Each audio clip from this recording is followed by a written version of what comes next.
Good evening, good evening, good evening. Good evening. Last session, come on.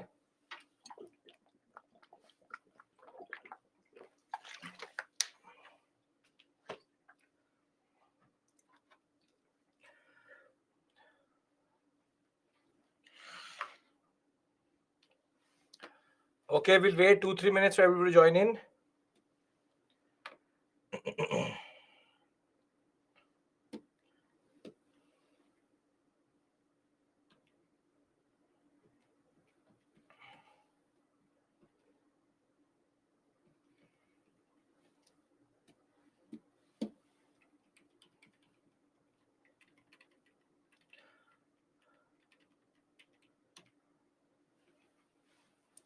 Good evening, good evening. Uh, is it first lecture of modern history? Yes, it is the first lecture of modern history, but it is not. This is the last session of modern history for today.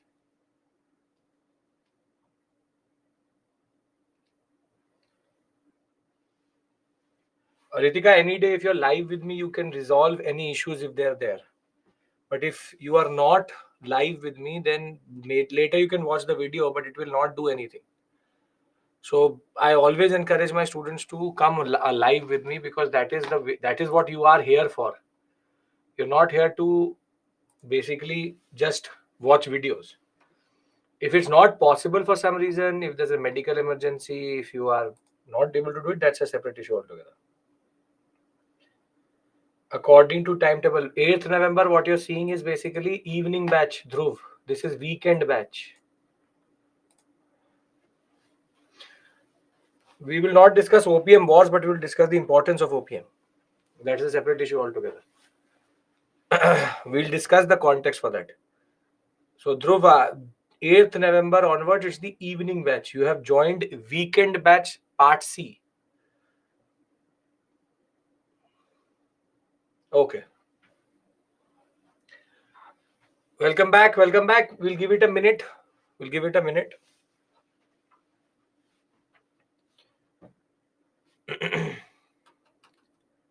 So, can I join again for first lecture on 8th? Yes, sure. Why not?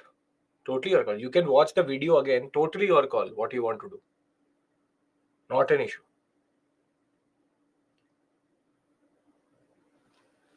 You're allowed to do multiple batches. That is not the issue. I'm waiting and I'm looking at the number. I'm waiting for another 1 minute. When you are going to take class in weekday evening, 8th November. 8th November or Wednesday, whatever it may be. As soon as polity is over, then I will start.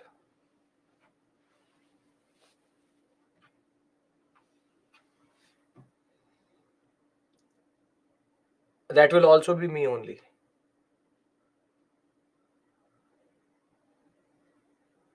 Okay. So what we've done till this point is we've understood certain dates related to the British. We have understood the Portuguese, we've understood the Dutch. The morning batch, I don't think. Morning batch, ancient medieval art and culture starts. So simultaneously morning, evening. Okay. Now, we have previously discussed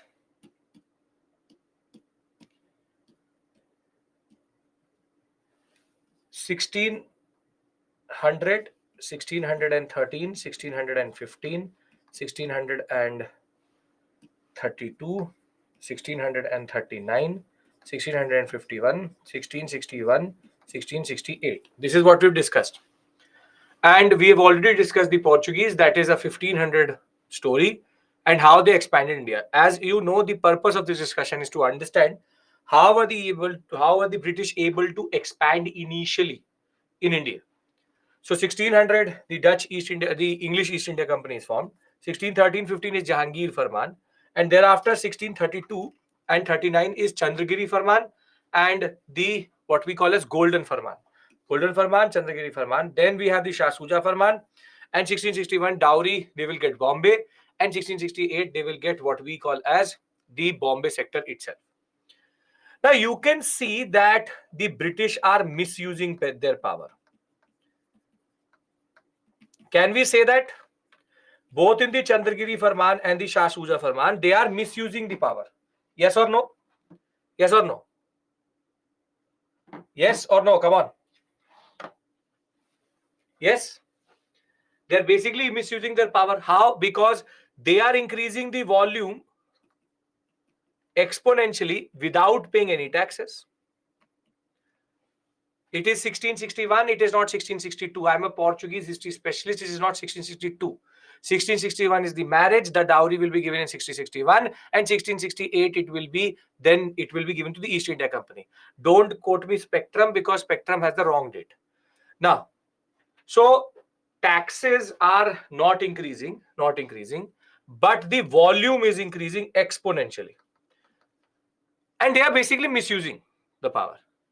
Now, one of you asked me this question, is that isn't there anybody who actually saw this, or basically saw the misuse of history by the British, something as a problematic aspect of their existence? And ironically, the person who basically saw in 1680, by 1680, the person who actually started to get more and more frustrated by how the British were operating in India was no one else but Aurangzeb. Aurangzeb hated the British. And between 1680 and 89, there was a major tussle between the English and Aurangzeb. Multiple times Aurangzeb said to the British, stop what you're doing in Bengal. Stop what you're doing in Bengal. Basically, the Bengal misuse which the British were doing, Aurangzeb did not like it.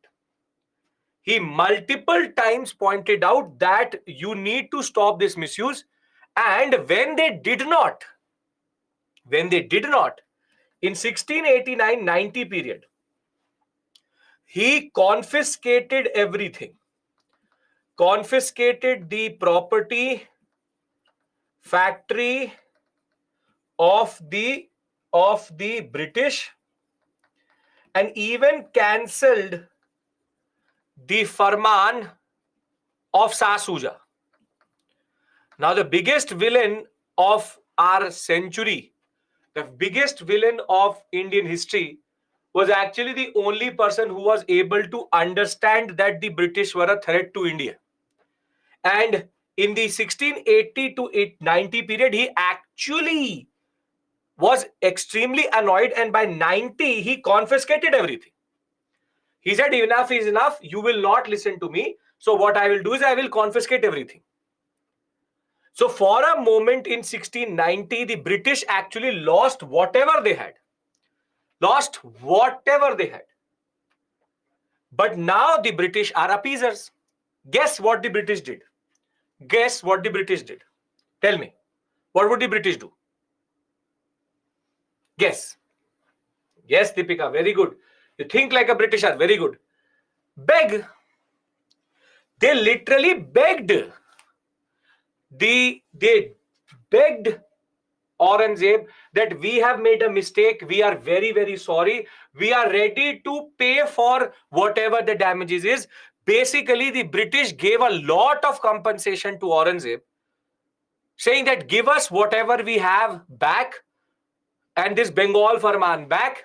And unfortunately for Indian history, in 1691, the Farman was restored and the confiscated areas returned. And this is where, can anybody tell me why would Aurangzeb do this? Why would Aurangzeb accept compensation? Why would Aurangzeb, in a way, accept what the British were doing? Tell me. Yes, very good, Samhita. Very, very good. Very good. Yes, he was basically going bankrupt. He had no money. Fiscal crisis. So if the fiscal crisis is there, basically the Mughals were ready to accept were ready to accept the money because they needed it. Now you see how things come together, how these things actually matter. But ironically, the only person who actually understood the threat of the British in India was not anyone else but Aurangzeb. And very simply, this is captured in a very interesting scene which happened, wherein under Aurangzeb, the English sacked Hooghly, declared war on Aurangzeb initially when he tried to curb power. The Mughals retaliated, and they retaliated very hard, very, very hard, very, very brutally. They retaliated, wherein they captured everything. Under John Child, the British seized Mughal ships, and that will basically lead to a certain type of anger in Aurangzeb. Mughals captured the factories all over the empire. Bombay, Surat, Moslimapatnam. John pleaded that give us these areas back, and the cost at which the cost at which India was sold was 1.5 lakh 1.5 lakh rupiah. This is the compensation for which the British were pardoned by the emperor, and all the basic exemptions and the Bengal Farman were restored back. This is how India could have averted. If Aurangzeb would have been in a better position, India could have averted colonialism. So now in our story, we have added multiple dates: 1600, 1613, 1615, thereafter 1632, 1639, 1661, 1668, and thereafter 1689, 1691. This is the year 1991. Now, anybody has any issue here in understanding what is basically happening? Because hereafter, the world will forever change and India will forever change. Anybody has any issue here?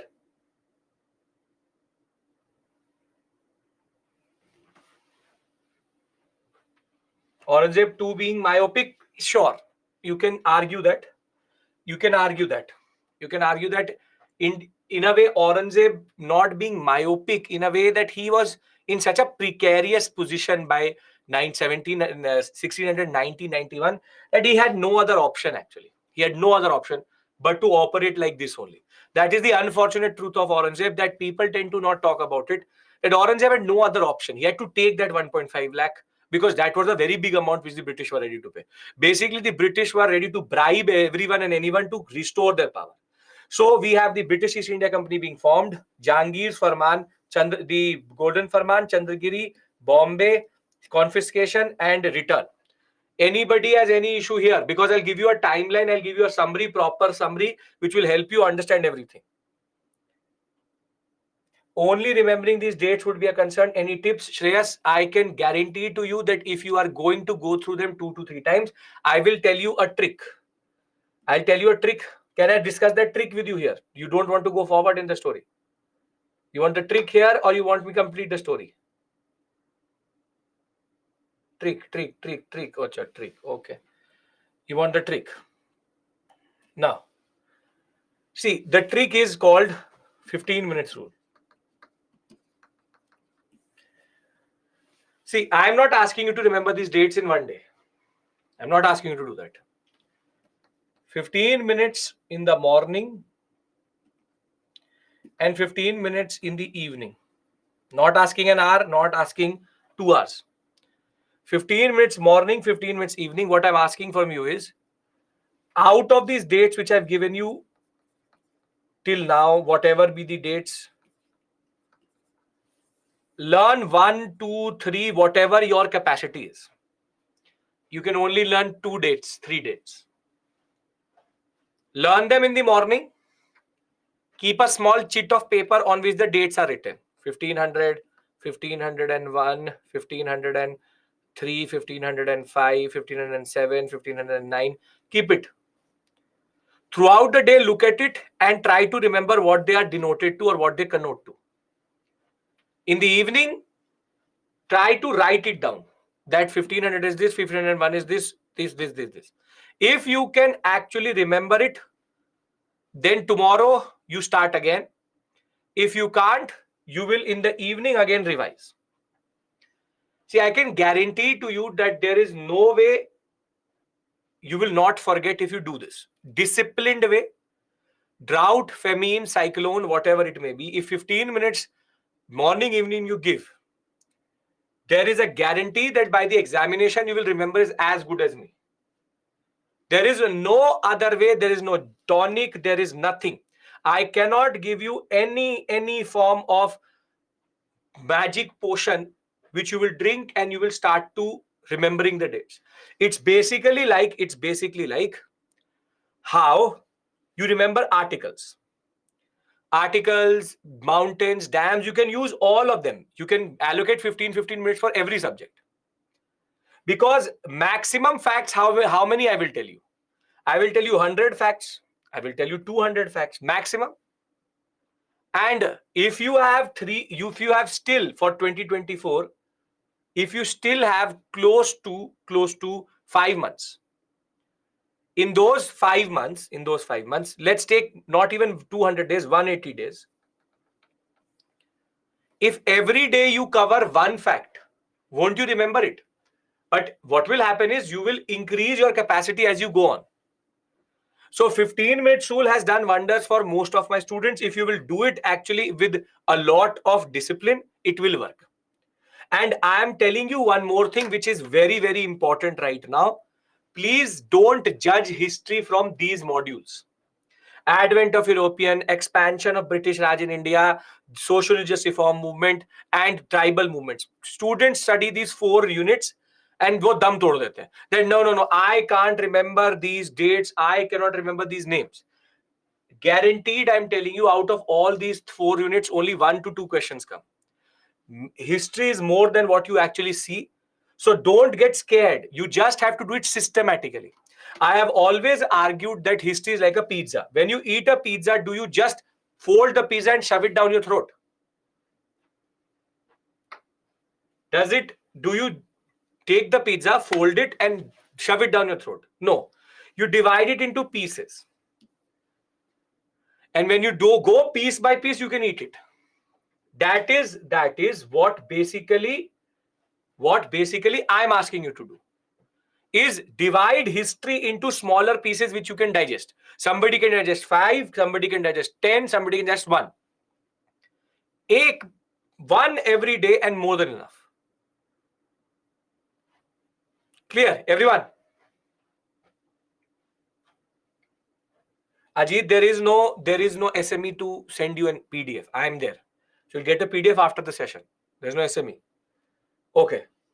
1690-91 is when Aurangzeb captures all these areas. Once the British start to harass Hajj pilgrimage, start to become aggressive, their place is shown by Aurangzeb, but Aurangzeb gives them back in 91. Okay, now, can we now move on and finish the English? We've given a lot of time. Last Farman I have to discuss with you, which is called the Farrukhsiyar Farman. Everybody is following me. Everybody is with me. No issues. Yes.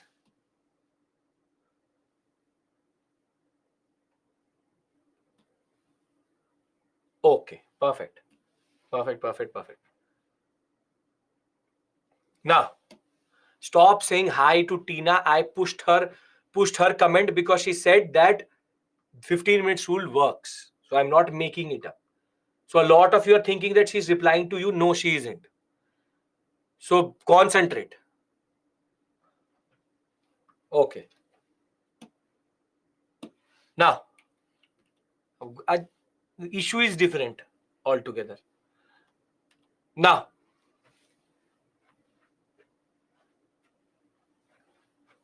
1600, 1613, 15, 32, 39, 51, 68, 89, 91. Now, the British have expanded quite a lot. The British have expanded quite a lot. but still it is a little bit incomplete. And very simply, the 1991 incident in a way convinced the British that you really can't rely without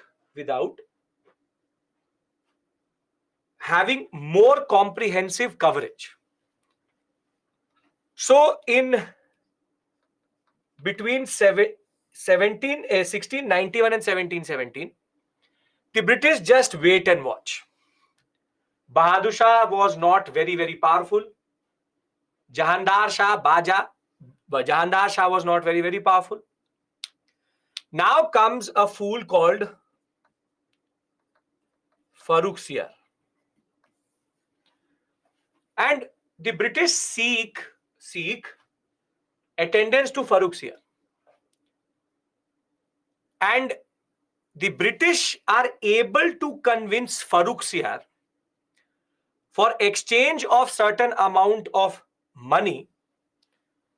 He issues what is called the 1717 Farman, which is still today considered the Magna Carta of the British in India. See, you would know if you've done polity that the British don't have a written constitution. That the British have no written constitution. Their constitution is basically traditions which have come together, which are basically called the Magna Carta. So Magna Carta is their constitution. However, 1717 Farman is considered the Magna Carta of the British in India. Basically, this was so comprehensive that Farooq Siyar gave up more or less everything. More or less, he, in a way, in his myopic understanding, in his crisis, gave up everything.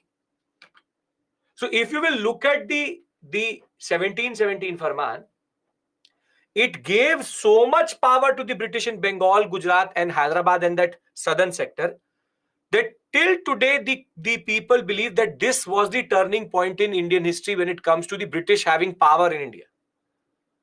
Now you see the provisions. The first provision is that he says in Bengal, I reinstate or restate that for 3,000 rupees, you can be exempted from everything. Then he sells Surat in a way. He says, give us 10,000 rupees more, and in Surat, you are also exempted.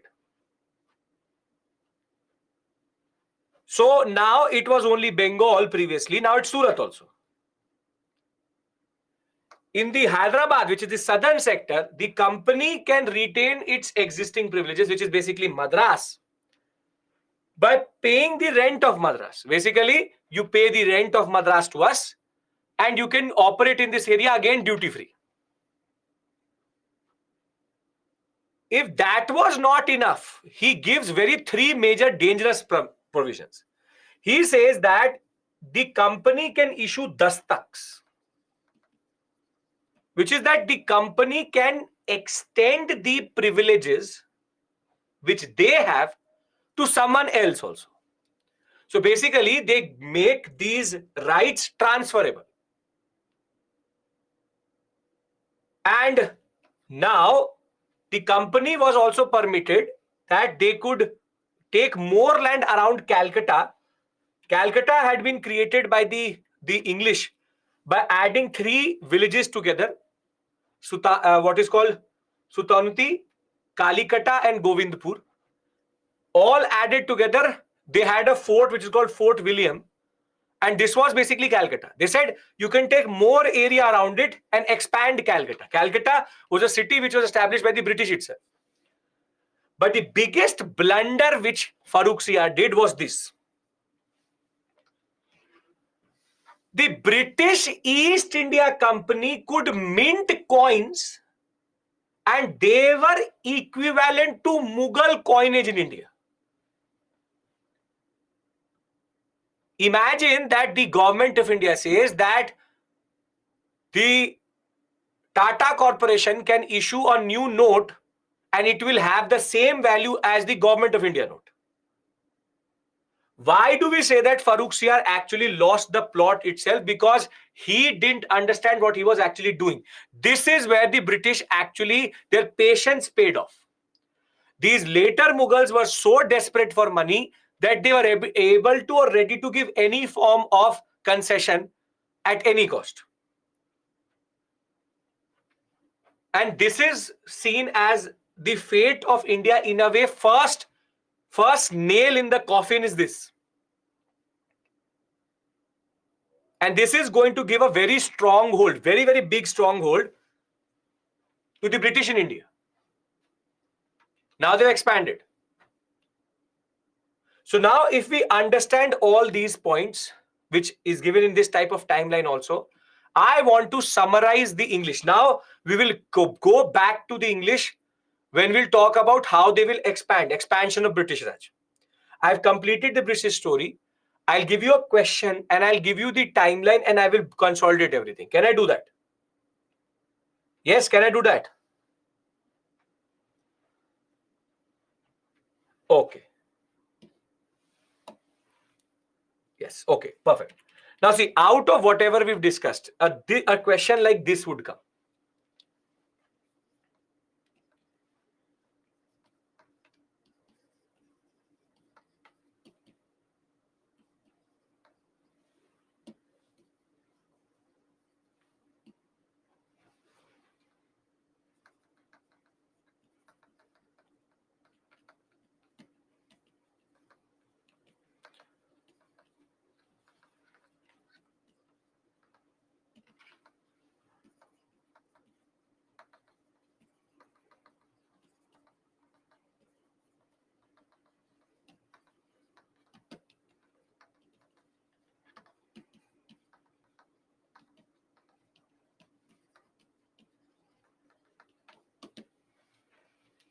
Do you get the question? The British early expansion in India was based on a series of concessions which strengthened their position. What is this question basically asking you about? What is this question asking you about?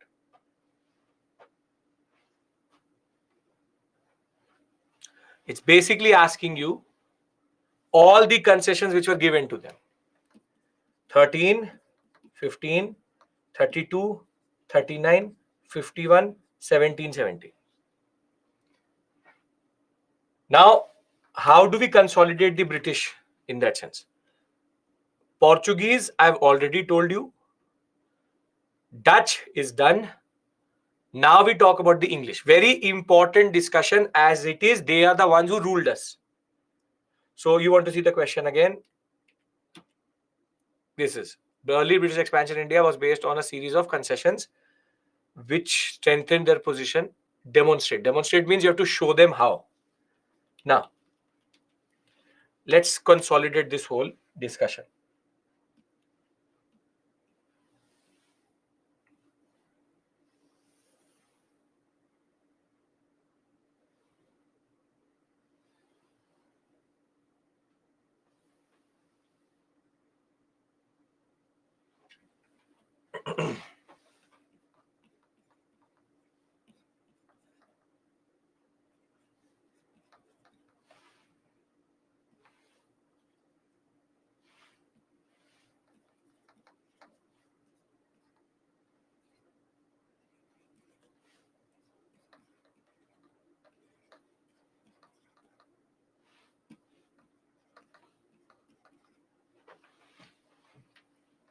$1,668.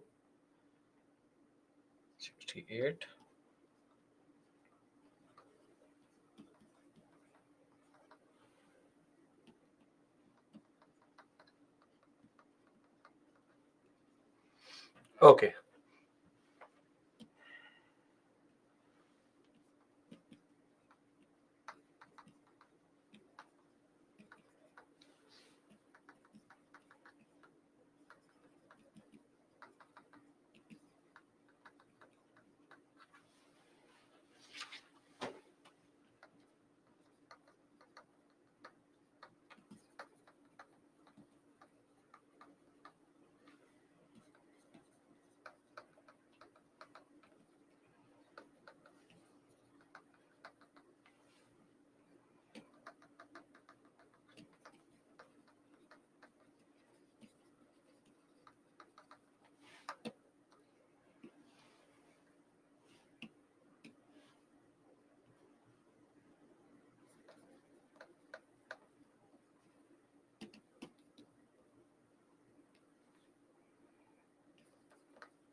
the answer to that question, Jaswant, will be you can give the introduction that 1600 the British East India Company was formed as a joint stock company, and thereafter it was given the charter and they entered into India.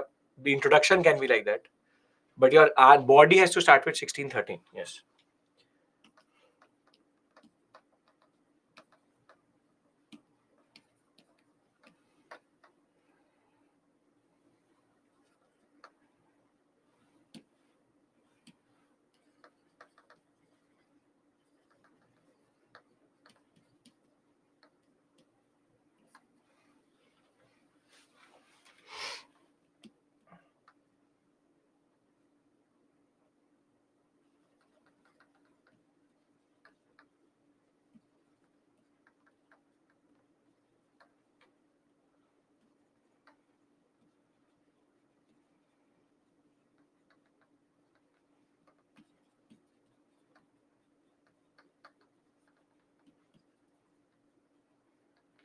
Does anybody have any issue in understanding this timeline?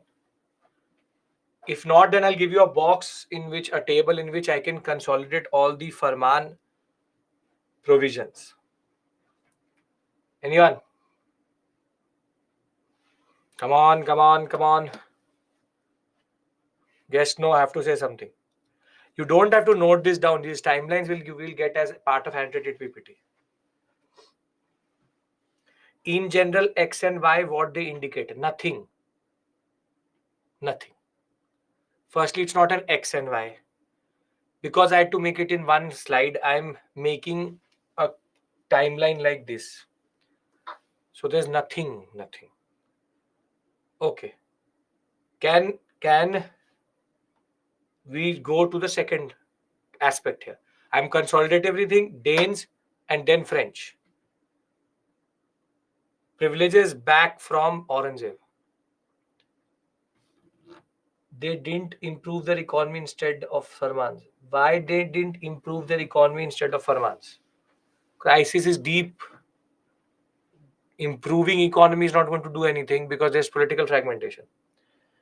Why Farrukhsiyar has given such Farman to British? Because he was, in a way, given a lot of gifts and a lot of appeasement was there for Farrukhsiyar. Farrukhsiyar, as it is, was problematic. Farrukhsiyar did not understand what he was actually doing also. Say, Abhishek. Okay. Now, see, these things should be done by you. But I actually make it in class so that you understand how notes are made. That is the point. Is it possible to remember the dates of various factory establishment by colonial powers? All dates are useless. You have no other work to do that you will learn each and every date. Understand the worth of the topic. This is why I always tell you the purpose of the discussion. When you are going to learn each and every factory formation, what will you do with that? And in history and in UPSC, there's something called input output. The input should always be worth the output. If you're learning 500 facts and one question comes, it's not worth it. The input is not worth the output. Learning each and every month, for example, you learn, for example, all national parks, all wildlife sanctuaries. One question will come. 500 plus wildlife sanctuaries we have. So that is not going to give you anything. That input is not worth the output. You need to always take that into account, that how much effort is going into and how much you get it.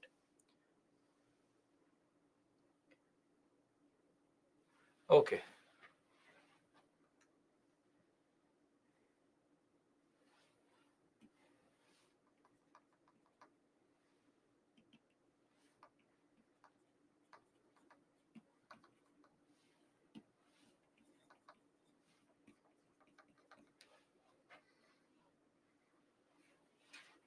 Okay.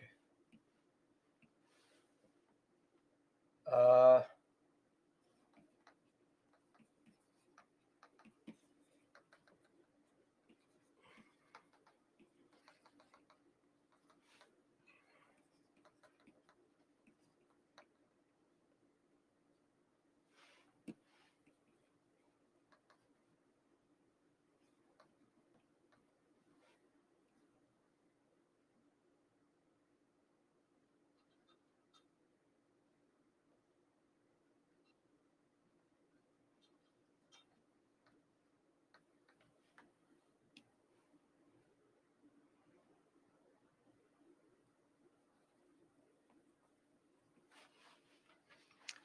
Thereafter,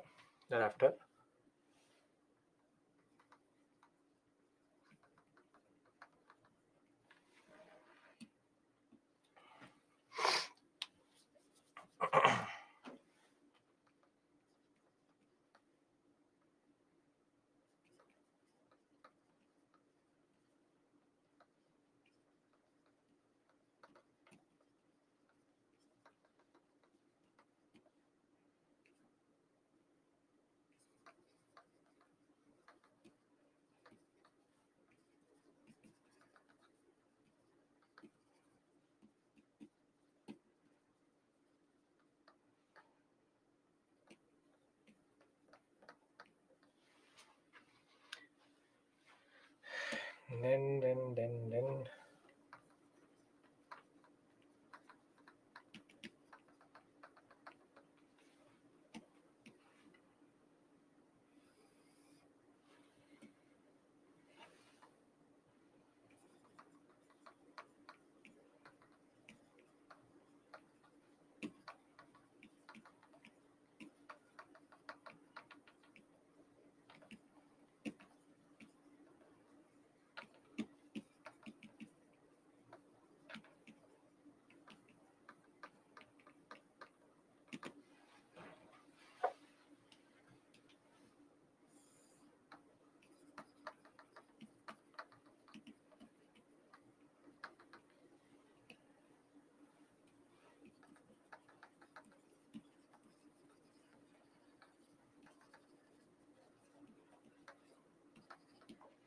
duty free in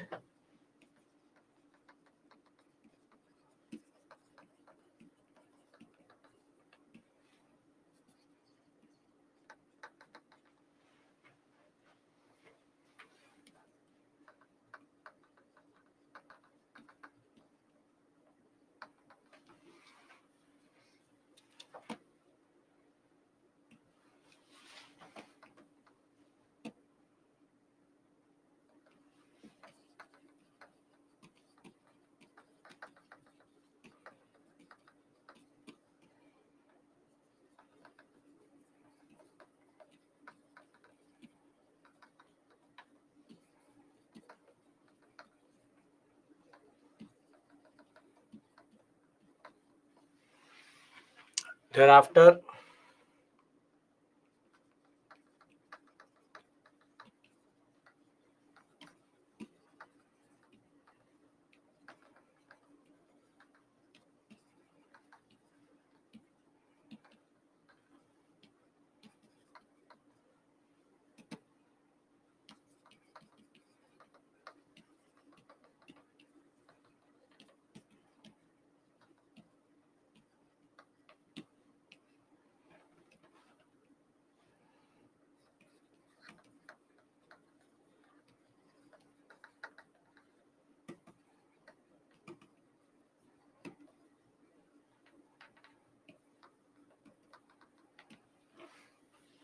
Done.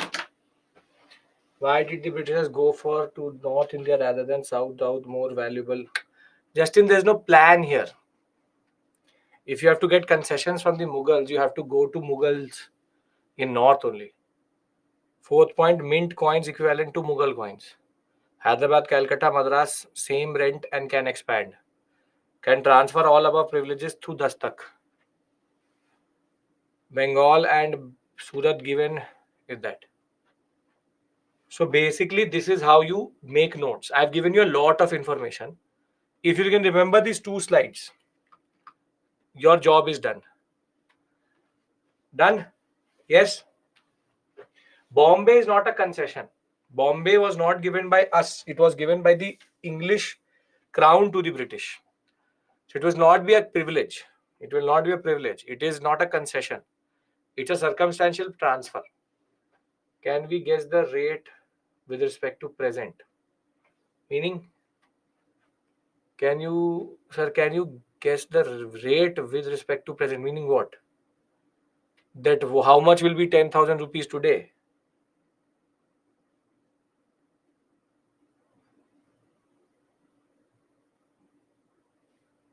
If it's 10,000 silver coins, If every silver coin is close to 100 grams, calculate.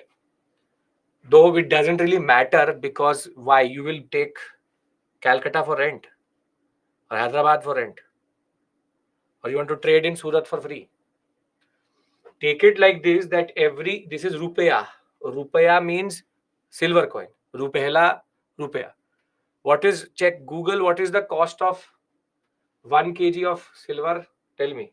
Let's do this with you. For the purpose of for intriguing question, can anybody tell me the cost of 1 kg of silver? True, Abhishek. Okay, 70,000. 1 kg silver is 70,000. 70,000 plus.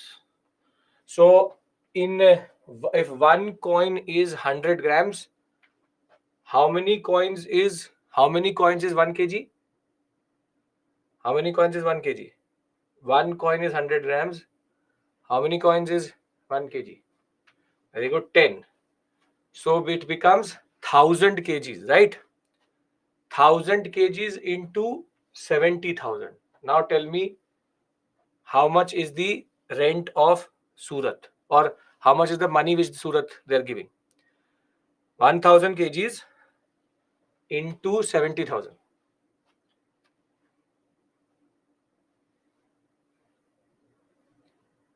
7 crores, which is actually still a very big amount. See, why am I doing this? Why am I doing this? To tell you one thing. These amounts seem to be very, very low, but they aren't. 7 crore is a very big amount. 10,000 rupees is a very big amount. But vis-a-vis the level of trade which they were doing, it is nothing.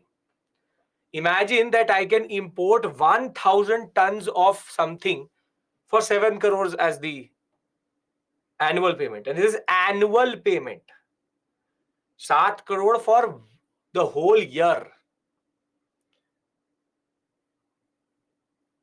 Don't write it in the examination. We are doing a hypothetical concept. The coin could be heavier or lighter. That doesn't matter to me. The point is, in today's money, these are very, very expensive. They're still very expensive. But the level of trade which they were doing, it doesn't justify the concept. So it's like I'm importing 1,000, 2,000 tons, and thereafter I'm just giving 7 lakh per year. Golden Farman is the same thing as Surat and Bengal Farman. Golden Farman is you pay 500 pagoda. Pagoda is again silver coin. For 500 silver coins, they can trade for throughout the year for without duty free. So are we clear with regards to the British concept? Because from here, both prelims and mains questions can be made. I am doing it very slowly. I can pick up the pace very quickly. But I'm doing it slowly because it is your first class. And secondly, I want you to understand what to do with this information. If I get everybody's assent that yes, we can move forward, I would like to talk about the Denmark and the Danish. Mint means minting of coins, means producing coins. Very good, very good. Can we do that? I want everybody's consent. Yes. Okay. Okay.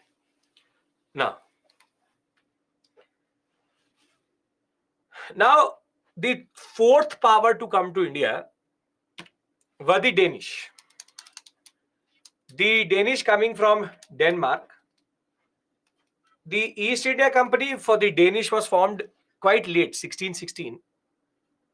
And they were also the ones who were very, very missionary oriented. उनका बस चलना चाहिए था, they would have converted whole of India. But the Danes never had that much amount of power. They were able to take a little bit of area called Tranquebar. Then they went to Serempo. Then went to Calicut. Then they went to the Nicobar Islands. They were able to expand again in the what we call as Bay of Bengal sector, but not that powerful as any other power which was there at this point of time. So they have very simple, straightforward settlements, but their basic orientation was trading, but missionary work was too much for them. They wanted to convert as many people as possible, and by the turn of the century, by 1800, they will sell off everything to the British and leave. So the Danish were not very, very successful in doing nothing. And generally, they were missionary oriented, so they were never able to do anything generally. Now come our beloved French. Now, I want to tell you something before we move forward about the French itself. Don't expect too much from the French. Don't expect too much from the French. Because when I will do world history with you, I will show you how French are good for nothing. They know how to write constitutions, but don't know how to implement them. As it is, the French were sleeping in such a slumber when it comes to colonialism that their East India Company will be formed in 1664. When a Bourbon king called Louis XIV will say, is there a party? Did we miss something? They will say they are already in India. Then he will establish the French East India Company. By 1664, Britain had already more or less established itself all across India. And the biggest problem with the French was nobody, not even the ministers wanted to invest in the company. No, they were like, why should we invest in these type of companies? So the whole finance, the creation, seed money, everything was state. All of the money of the state had gone into private people, did not want it only. So very simply, the big aristocracy, be it the nobles, be it the people who had a lot of money, they said, we will not get into all of these things. We don't want to enter into it. So basically, the French East India Company is a very good example of a proper state-owned company. And heads up, the problem with these people is, if you want to sneeze in India, the French will first send a ship to France, ask the king, can I sneeze? And then the person will send a order back, and it will say, yes, you can sneeze. Basically, they are not very quick in taking decisions. They are not very quick in taking decisions. They very lethargically, they work what they do. And as it is, by the time they come to India, they want to counter the English. But the English are a totally different cup of tea. Totally different cup of tea. So their first factory is going to again be in Surat, 1668. And the second factory will come in Mauchlypatnam. So you can see they're mimicking the British. First in Surat, then in Mauchlypatnam.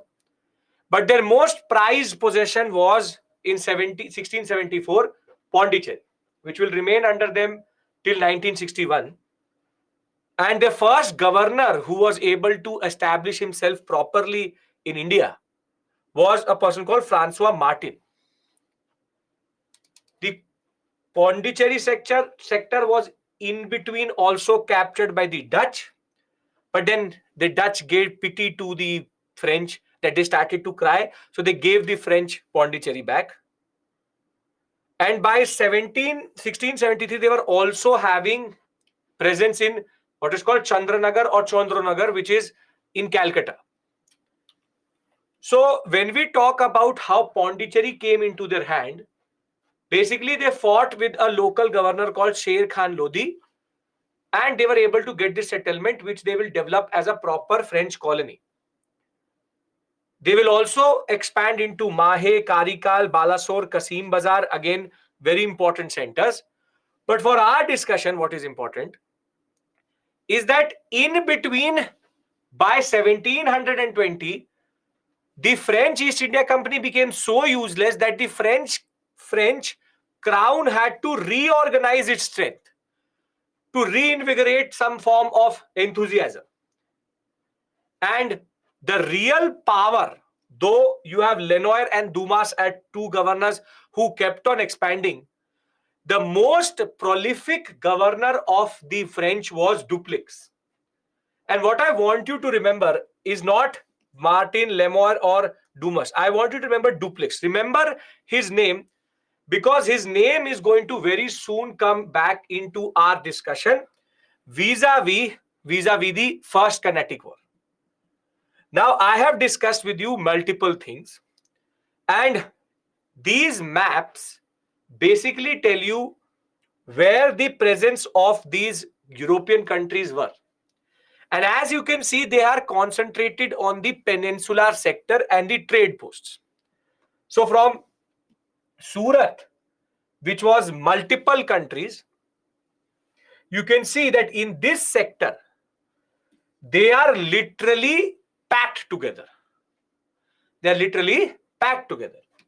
And these areas from Diu to Surat to Daman to Bombay to Chaul to Goa to Mahe to Karikal to Calicut to Travancore to what we call Tranquebar to the Nagapatnam sector to Pondicherry to Madras to Moslipatam to Chandranagar, Serampur and Calcutta, you can see they are concentrated in the trade zones of India. Now, before I end this module, basically with this we end this module, which is called Advent of Europeans, and we go into the second module, out of which half we will do. I want to consolidate this whole module. Your module number 1 is over. It takes time because it's the first module. That is why there are multiple things. But I want to consolidate whatever we've done since the morning, and thereafter take our discussion forward vis-a-vis the regional kingdoms, and I want to discuss Anglo-French rivalry and break for today. Can I bring everything together, what we've done since the morning, and consolidate module number 1? Yes? Okay.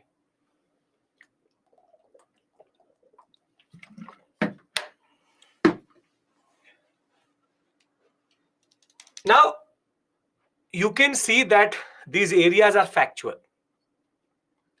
But what I'm trying to do, or I've been trying to do, is that I'm trying to introduce certain type of logic in them.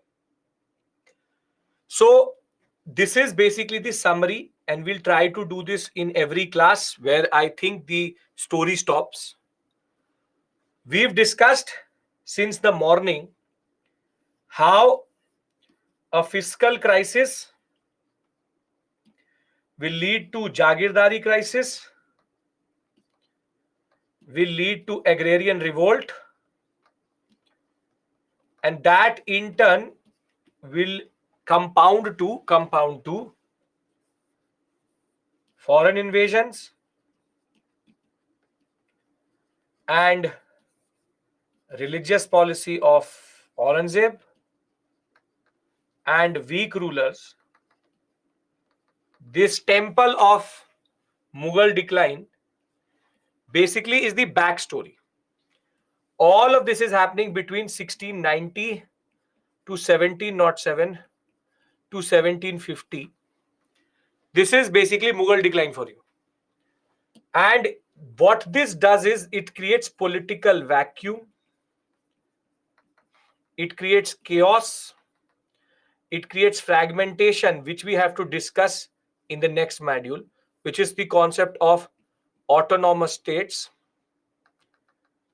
And with fragmentation, what happens is rulers now start to have what is called myopic self-preservative strategies. See, I'll give you a hypothetical question. The way the way the British operated, would have been it possible for the British to do what they did under Akbar or Jahangir or Shah Jahan, or Akbar specifically? Or why is that the consolidation only starts, or Farrukhsiyar Farman comes only in 1770? When you see under Jahangir, they get small concessions. But as soon as you go into the Aurangzeb phase, they start to get bigger concessions. So the point is that political fragmentation and political decline are creating a certain vacuum which the British are using. British use the chaos of 18th century to basically consolidate their position. Consolidate their position. Right? Anybody has any issue in this discussion? We've already had this discussion previously, which is this concept of how the Mughal decline happened. Now I'm trying to link all these stories. I told you that history is logical. History is not factual. History is logical. Now in the backdrop, I'm seeing that so many factual points in PPT, but I believe the points which you are highlighting are important. Yes, that is the point, Polukunda. That there are factual points in the PPT, there are facts and dates, but mains answers are not written through facts. Prelims, maybe you need these facts, but for mains examination, you need understanding. What I am trying to do is, what I'm trying to argue is the 20 modules I teach you are not like, for example, geomorphology is different, oceanography is different, and for example, fundamental right is different, DPSP is different, and state is different, center is different. No. All my 20 modules are connected to each other. And in order to write a mains answer, you don't need factual knowledge, you need descriptive knowledge. Therein, I am trying to analyze with you that how is that India got subjugated. So understand, I'm not, see, facts you can learn, you will learn, rote, gate, you will learn. There is no other alternative to that. You don't want to learn facts, then the point is UPS is all facts. Articles, dams, forests, rivers, this, that, there's a lot of facts to learn. But there is something to understand also.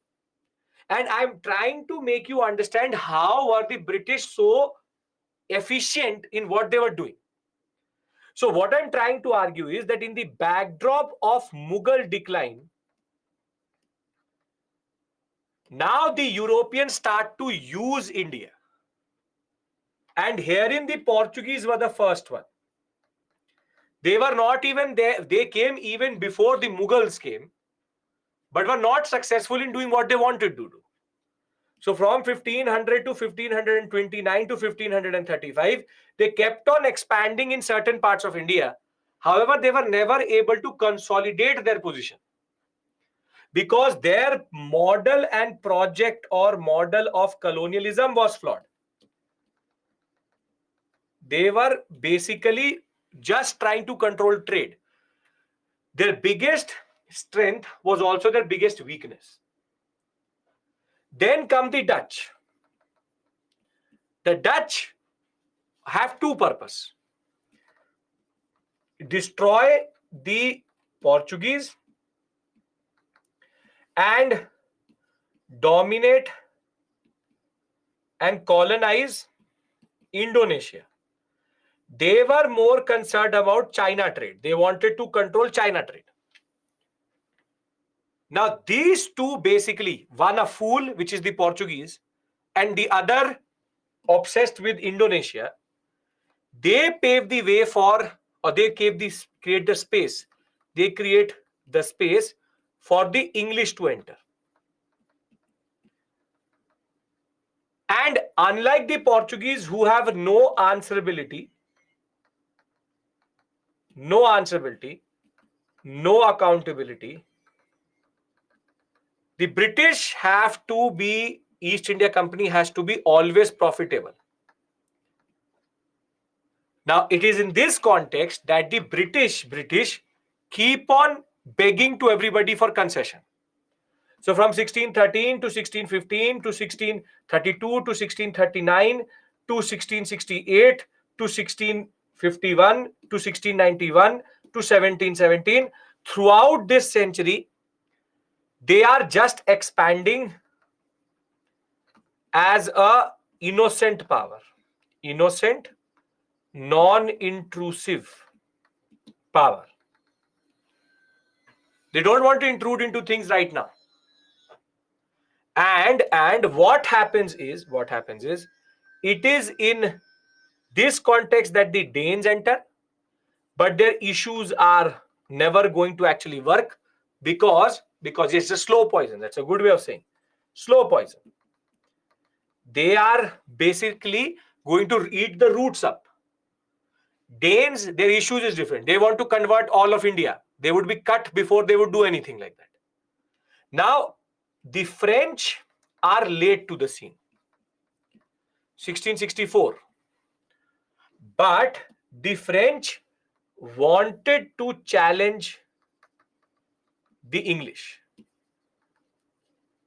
Now, it is in this context that next week we will start the Carnatic Wars. However, before I start the Carnatic Wars, I have to again explain to you certain people who are important or whose names I will take.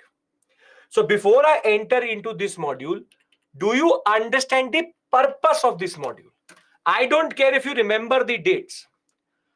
Are you understanding how I'm basically showing you a movie? And we are going scene by scene while establishing these actors. So for me, understanding the weak successors was important because I was going to take the name of Farrukhsiyar, I was going to take the name of Shah Shuja, or I was going to take the name of this. On the other hand, now I have to again tell you another story because I have to take the name of Sirajuddaulah, Sujauddaulah, Sadat Khan, Nizamul Mulk Asafja. I have to take now the names of these regional kingdoms. So if we all are on the same page and you are understanding the logic of the discussion, I will give you a small break here because again I want your attention, which is the concept of successor states and rebel states. And once we are done with that, we'll break for today. Ali Vardi, yes, but more important is Sirajudollah. Are we clear with everything? Come on. Come on, come on, come on.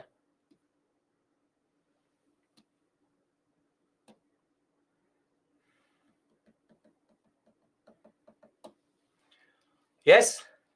Okay. So we take a break here. Last 1.5 hours we'll go after this. It is what? 6:36. We come back at 50 I can give you 6:50. We come back at 6:50. We go on till 8 and we finish everything vis-a-vis regional kingdoms. Okay? Acceptable to everybody? If it is, we come back at 6:50.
Okay, welcome back. Welcome back, welcome back, welcome back.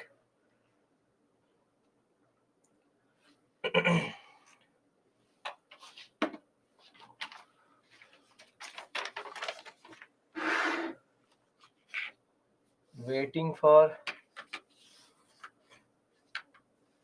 Kapil. In what context are you saying? I don't know.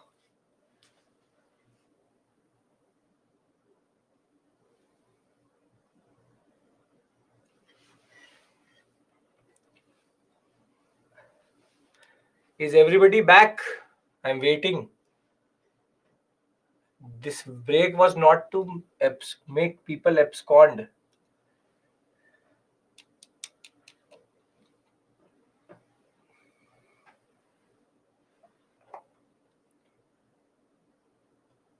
All present, okay. So Shreyas Iyer, as we've already seen the 100 of Kohli. Now bowling, I know. Watching match, sir. Okay. Can we start again? Can we discuss regional kingdoms? Yes, sir. Very good. Now, when we talk about this section, here again you will find little bit of names. I don't want you to get caught up in the names. I just want you to remember three heroes of our movie. And if you can remember them, then the purpose of the discussion is done. So, in order to understand the regional kingdoms, what you need to understand is what happens to India. What happens to India? So we have Mughal India, and when we have Mughal India, see, it has certain provinces. For example, Bengal used to be a very important province. Awadh, along with that, for example, the Hyderabad sector, the sectors related to Rajputs. They are very important areas. I will discuss that. You are discussing was there 18th century's base specter of fragmented polity? Is it Mughal decline or is the question related to rise of regional kingdoms? Now, provinces we are discussing right now is Bengal, Awadh, Hyderabad, Rajputs. And on the other hand, we had also certain states which were fighting with the Mughals. For example, we have the Marathas, we have the Sikhs, we have the Jats. These states were fighting with the Mughals. So when we look at the Mughal Empire generally, it is a constellation of certain states which are fighting for autonomy and want to take power away. While on the other hand, we also have a whole set of states which are basically part of the empire but want autonomy. So when the Mughals do decline, the Mughal Empire basically declines into two parts. One is called the successor states, and the second is called the rebel states. So basically, the mighty Mughal Empire has disintegrated, and with the disintegration of the mighty Mughal Empire, what you have is this, which is successor states. Successor states were now, please understand the division between them. They were previously part of the empire as provinces, and they accepted Mughal sovereignty. However, what happens is, with the central power gone, What are they doing? They are going to gain autonomy.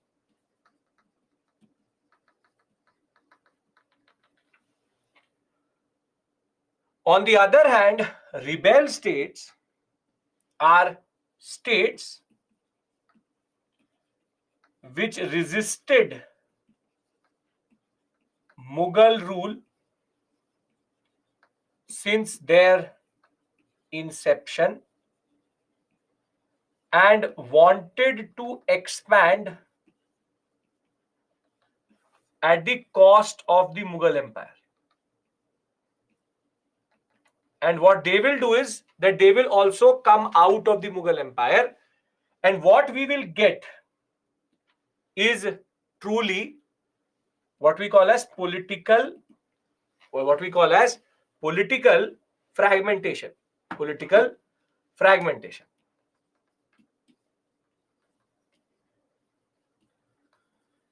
Wherein you have the successor states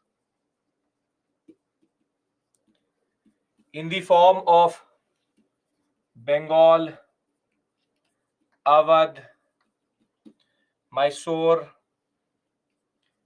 Hyderabad, and the Rajputs or Rajputana. And you will have, on the other hand, rebel states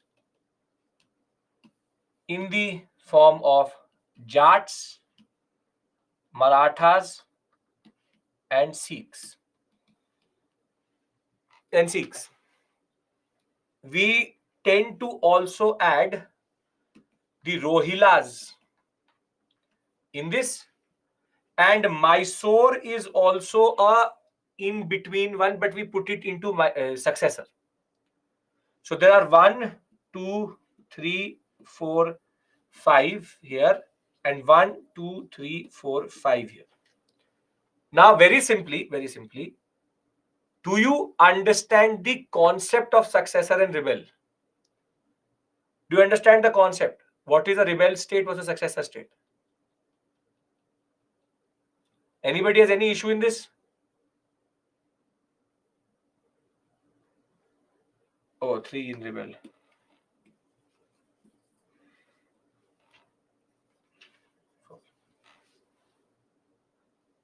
A rebel state, repeat. Anyone else? How Rajputs were successors?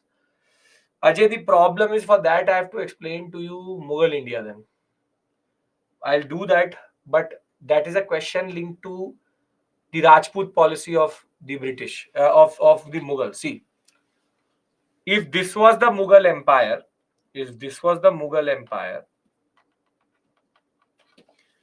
the Mughal Empire is basically a constellation of areas. So it has Awadh, it has Bengal, it has the Hyderabad sector, it has the Mysore sector, it has the Rajputana. Now the question with regards to you taking a question on the Rajputs. See, Akbar followed a proper concept of Rajput policy. And under the Rajput policy, Akbar made sure that rather than fighting the Rajputs, he befriended the Rajputs. And the Rajputs, there was a 3-step process in which Akbar used to show them power first. Then second, they used to go into matrimonial alliance or accepted the suzerainty of Akbar, and they went into a what we call as relatively positive relationship.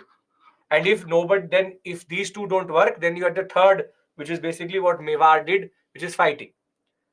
But 99% or 90% of all Rajputs were basically part of the Mughal Empire only. They were part of the Mughal Empire only because they all had accepted the suzerainty of Akbar rather than fighting with Akbar. And this policy was followed by Akbar, then Jahangir, and then even Shah Jahan. Aurangzeb was the one who basically messed it up by interplaying or meddling into Rajputs politics. But what I mean to say is that Rajputs are a part of the Mughal Empire because they were the most important pillar. One of the most important pillars of the Mughals is actually the Rajputs. The Rajputs literally were the most important nobles which Akbar also had. So now the point is that Rajputs were a part of the Mughal Empire and they will be considered successors only. But at the same point of time, within this constellation, there were also states which were fighting. For example, Jats, Sikhs, Marathas, Rohilas. They were constantly fighting against the Mughal Empire. And whilst they are fighting against the Mughal Empire, they are trying to expand. They are trying to expand. So a rebel state was never a part of the Mughal Empire. It was always resisting Mughal power. A successor state, on the other hand, did not, in a way, rebel, but actually came out. So I'll give you a very simple example. For example, you have the Tata Group. In that you have TCS, in that you have Tata Motors, you have Tata Resin, you have Tata, for example, Aeronauticals. Now, these are basically subsidiaries of the Tata. Now, if they will come out of the Tata Group, what will be the called? What will you call that this concept of TCS coming out of Tata Group or Tata Motors coming out of Tata Group? These are called successors. They are succeeding something bigger. So they all were part of the Tata Group, but they are now coming out of it.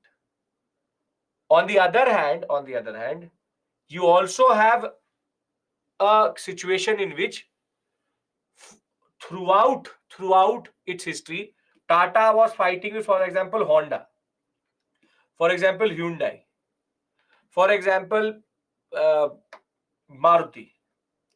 Now, what happens is Tata becomes weak. So Honda's market share goes up, Hyundai's market share goes up, Maruti's market share goes up. What will you count? What will you call Honda, Hyundai, and Maruti vis-a-vis Tata? Come on, tell me, what will you call them? Rebel states. So the thing which were since its inception fighting competitors are rebel, and the ones who are part of this empire are successors. Can I successfully say that you understand the concept of successor state and you understand the concept of rebel state? Because then I have to discuss each one of them with you. Yes? Yes? No? Have to say something.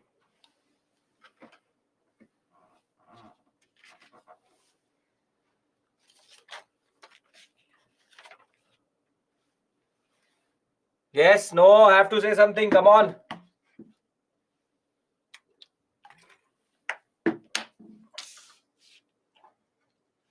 Okay. Now the question would be, why am I discussing? Why?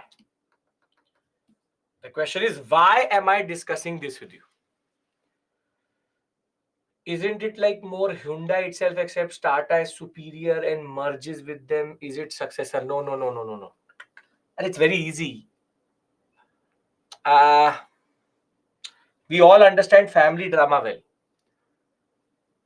You will be your father's successor or rebel. If you are having a certain type of property, you become independent of your father. You will be called what? Successor. Now, your, for example, uncle never had a good relationship with your father. And if your uncle's uncle starts to capture power when your father becomes weak, what will he be called? Rebel. So basically, successor is coming out of the bigger unit. Rebel never was part of that unit and rebelled against that unit. It's not rocket science. It's very easy. Maratha, Sikhs, Mysore can be concluded in new states. No, we don't use the word new state. We call it rebel state. Rajput being part of Mughal as successor, because Rajputs were part of the Mughal Empire and were an actual part which was very integral. Once they come out, they basically become successor states. As much as you cannot digest it, it is true. Now, the question which I asked you was why? Why are we discussing these successor states? And the reason is very straightforward. Reason is very straightforward. It is that if I don't discuss these states with you, in Plasi, in Buxar, in the Carnatic Wars, in the Mysore Wars, in all of these, I have to discuss certain actors with you. For example, Sirajuddaulah, Sujauddaulah, Nizamul Mulk Asaf Haidar Ali. For example, Tipu Sultan. You have to discuss Anwaruddin with you. And I can't do that without discussing this with you. Marathas and Sikhs, which is Peshwas, I will discuss when I'll be doing expansion of the British. Because if I do it here, then there's a lot of gap, and then you come to Marathas, it makes no sense. So Balaji Vishwanath, Balaji Bajirao, and the whole drama which happens after it, which is Narayan Rao, Raghunath Rao, Madhav Rao, that I will discuss with you when I'll discuss the Marathas or Anglo-Maratha wars. Right now, I just want to discuss or create these actors for you. Basically, explain to you how India looked at this point of time. Wherein you have the Awadh, the Bengal sector, the Hyderabad sector, the Mysore sector, and the Rajput sectors as what we call as, or the Carnatic also in that sense, as successors.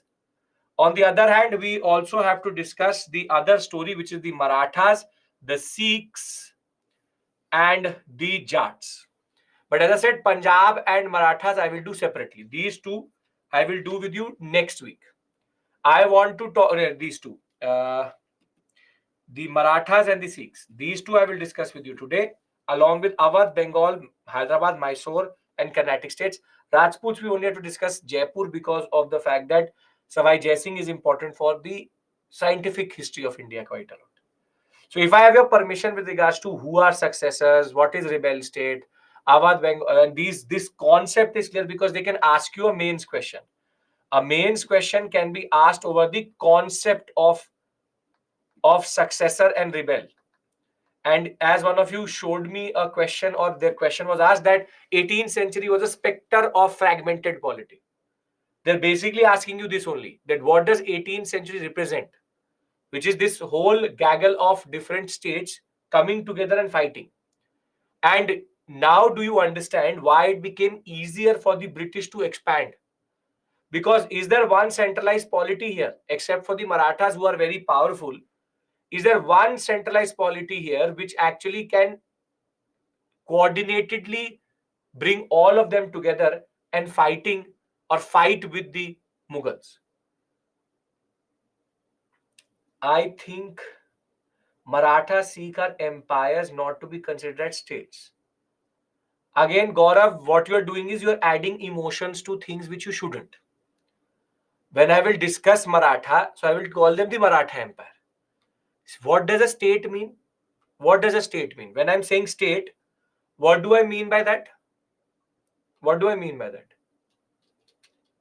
When I'm saying a state, what do I mean by that? To be very clear, when I'm saying state, I mean a political unit. I'm not saying MP, Rajasthan, UP, MP, no.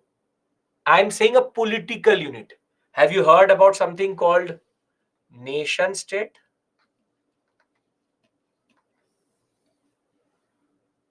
So I'm using the state like this. And I encourage you not to be emotional. Sikhs were never an empire. They never had a very big empire. But Marathas in themselves were an empire. Sir, Cochin comes under which category? Under what meaning what? Cochin is part of Travancore. We'll discuss about Travancore. Kochi was a very big sector. It was part of Travancore. We'll discuss that. Travancore we'll discuss in the second Mysore war. Second Mysore. All of this will be discussed. Don't worry. I'm waiting for all of you to say, yes, sir, we are clear with regards to this concept. And then I can start discussing their stories with you. If that is acceptable to everybody, can I do that? Because we are digressing. You are clear, sir? Very good. Now let's talk about Bengal first. Now see, in Bengal is the most prosperous province of the British, of the Mughals, most prosperous province. Now Bengal, there were basically two positions or three positions which used to be there. Three political positions used to be there. One is called Subedar. One is called Subedar. And then there were two other positions. One is called Nazim, not Nizam, Nazim and Diwan. Now, basically, Subedar is the governor, and Nazim is the in charge of general administration, and the Diwan is in charge of revenue administration. What do we call this type of division? What do we call this type of division in political terms? What do we call it?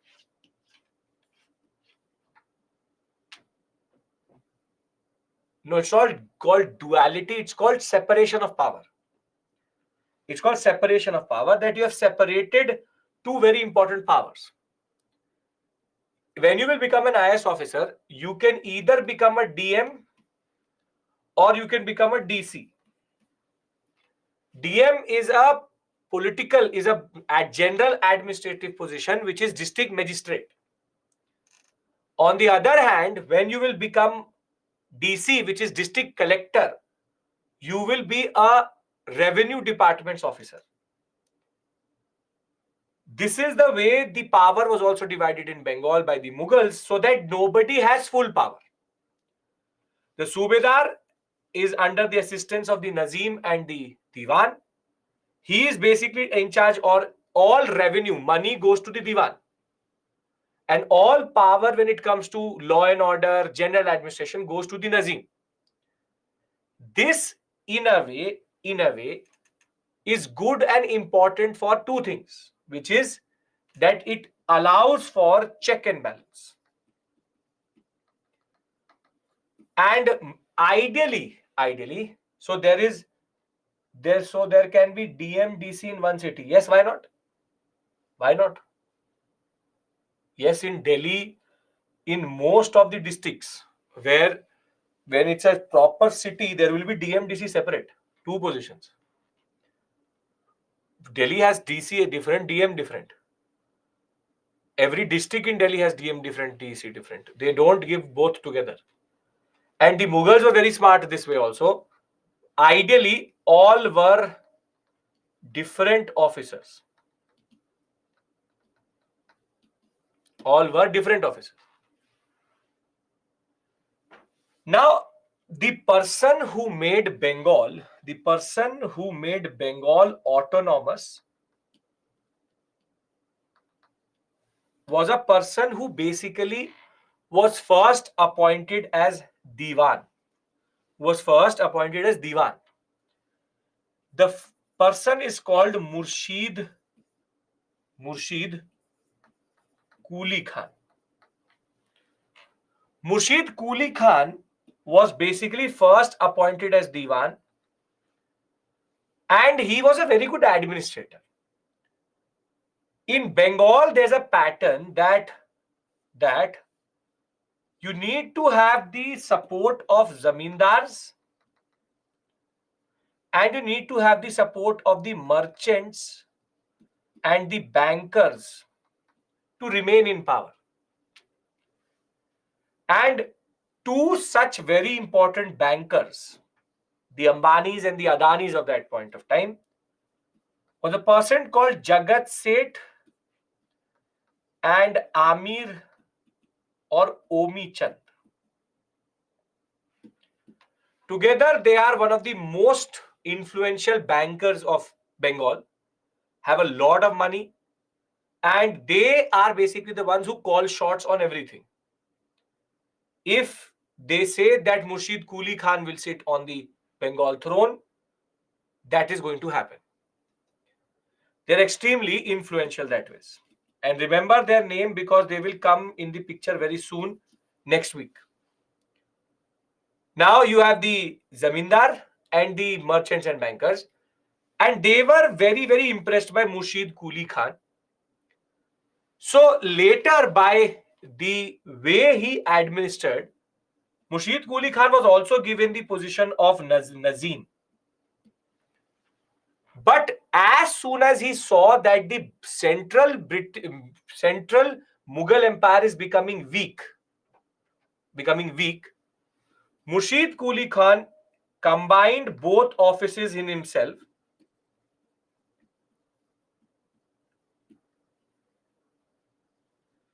and now made Bengal autonomous. However, under Murshid Quli Khan, who had a lot of support of the bankers and the different zamindars, he still sent little bit of money to Delhi. Still sent tribute to Delhi, which is the central Mughal Empire, to the Mughal Empire. So he did not want to outrightly show to the Mughals that he had broken away, but he was more or less autonomous. Because when he becomes Diwan Nazim together, he's become Subedar. And when he's become Subedar, he's mostly become independent. And Murshid Quli Khan that way was able to consolidate Bengal quite well. He was able to improve agriculture. He was also able to do trade and commerce was made better. So he was good for Bengal. But I don't care about Murshid Quli Khan too much because he's not the role or the actor I want to cast in my movie. Murshid Quli Khan, after him, nominated a person called Sarfaraz. Sarfaraz was his grandson. Sarfaraz was his grandson. However, the son of Murshid Quli Khan, Suja, or what we call as Shah Sujauddin,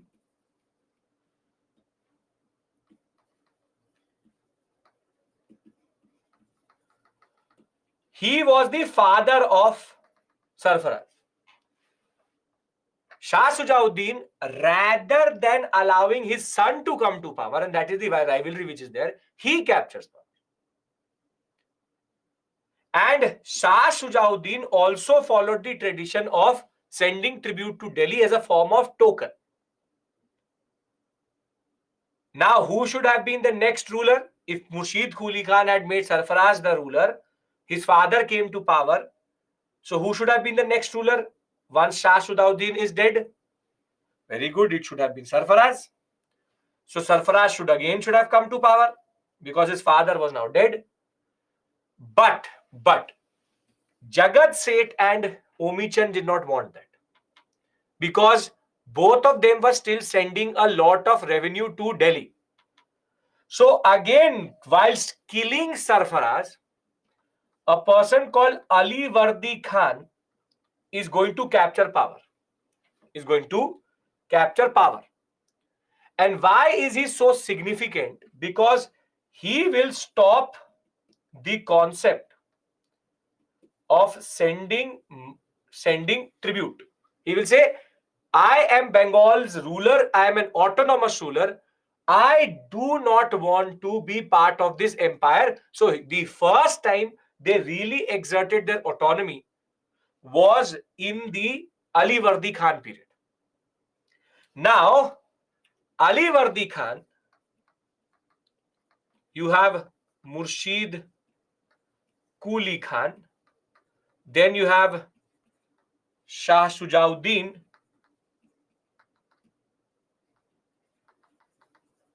And then you have Ali Vardi Khan.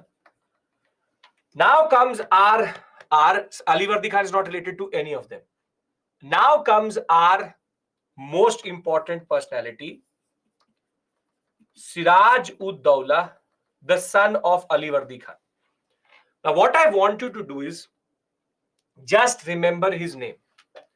I will use him in one of the scenes in our expansion. But what I want from you is just remembering his name, that his name is Siraj ud Dawla. Siraj ud Dawla. Anybody has any problem in understanding this? Murshid Quli Khan was a Diwan under Aurangzeb, was made governor under Farrukhsiyar.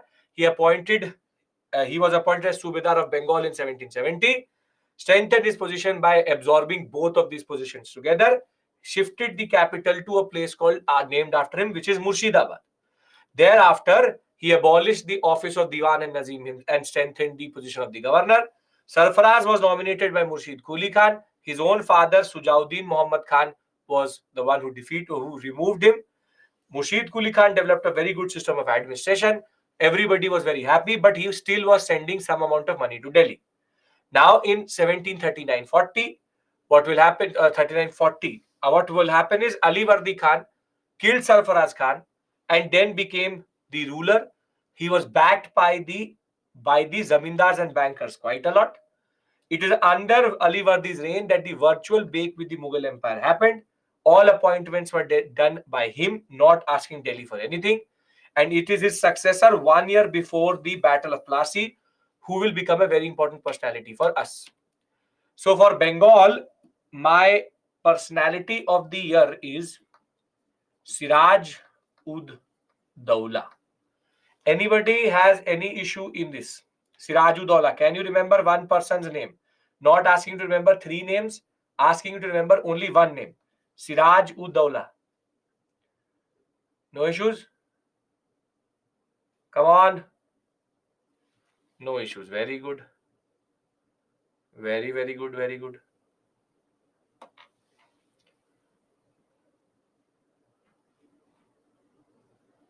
Mohammad Siraj se yaad kar lena. Siraj ud Dawla. Perfect. If you can remember Siraj's bowling, you can remember Mohammad Siraj ud Dawla also. Very good. Okay. Now we go to Hyderabad. Now, Hyderabad, there is a person called, and his name was a little bit interesting. His name is Chin Kilich Khan. Chin Kilich Khan. You can see here. Chin Kilich Khan. Kilich Khan. Now, Chin Kilich Khan was also appointed by the Mughals as the governor of this sector. Ali Vardi became Nawab with the help of Marathas when they invaded Bengal. That is half true because Jagat Seth and Omi Chand also played a very important role. Ali Vardi, very king, kill. That is a different concept altogether. So I don't know where are you quoting from that, but that is a separate story altogether. But Ali Vardi Khan was supported more by Jagat Seth and the Zamindars than the Marathas. That's a separate issue altogether. Now, Chin Kilich Khan was the governor. He became very powerful, good administrator, but he became obsessed with power also. Now, when the Mughals sent his replacement, he very simply killed that replacement and appointed all his men in all important positions. So his succession was not very problematic. Kill the next person who was coming and then put your people. But Chin Kilich Khan does not instill fear in your body. So he changed his name. And the name he took was a title, Nizam ul Mulk Asaf Jah. सुनने में अच्छा लगता है. This is the name of a ruler. So Chinkilich Khan, his accession was very simple. Appointed as governor in 1713. When his rival opponent was sent in 1724, he did kill that person, removed every Mughal official, appointed his own, and then assumed the title Nizam ul Mulk Asaf Jah. Nothing really. So he is the person in our story who you just have to remember as a person who did not like his own name, which is Nizam ul Mulk Asaf Jah. Anybody? Any issue? You have an issue with him changing his name? Like his new name? Nizam ul Mulk Asaf Jah.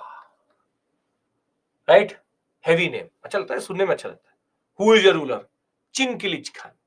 Who is your ruler? Nizam ul Mulk Asaf Jah. सुनने में अच्छा लगता है. So that is the basic point. He's changed his name because that doesn't give a lot of effect. And that is really the reason also why he changed. Nizam ul Mulk only rules small part of Deccan India, but Nizam ul Mulk, Mulk ka Nizam hai. So very simply, that is the way they project power. That is why it was so easy for the British to play on their egos. So we have two rulers in the site. Anybody has any issue in them? We will play with their polity later. Right now, I'm only establishing their names. Okay. Now, the next sector is Awadh. Awadh is a very fertile sector. Awadh is basically here.